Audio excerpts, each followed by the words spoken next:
forum keçirilib. Naxçıvan Dövlət Universitetinin və Azərbaycan Respublikasının Gənclər Fondunun tərəfdaşlığı, Gənclərin İnkişaf və Karyera Mərkəzinin təşkilatçılığı ilə keçirilən tədbirdə Naxçıvan Dövlət Universitetinin rektoru Elbrus Hüseyev ali təhsil müəssisəsində aparılan sosial layihələr, gənclərin şəxsi inkişafı, karyera planlaması istiqamətində keçirilən tədbirlər barədə məlumat verib. Gənclərin İnkişaf və Karyera Mərkəzinin baş direktoru Azər Əliyev sürətlə rəqəmsallaşan dünyada gənclərin peşəkar inkişafına dəstək göstərmək üçün təhsil və innovasiyanın vacibliyini vurğulayıb.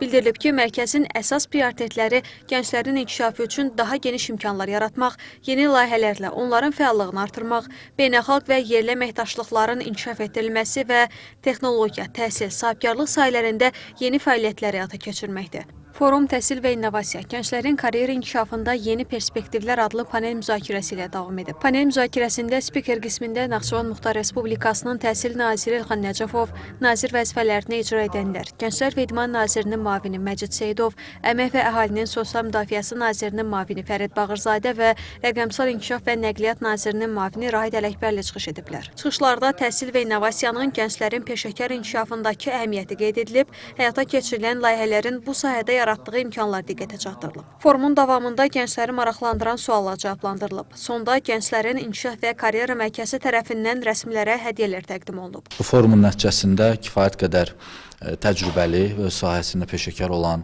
spikerlərin iştirakından və gənclərin maraqlı suallarından interaktiv bir mühitdə həyata keçirilmiş oldu. Düşünürəm ki, belə forumlar mütləq şəkildə davamlı həyata keçirilməlidir. Tərlan İbrahimova, Asil Fətəliyev, NTV Xəbər.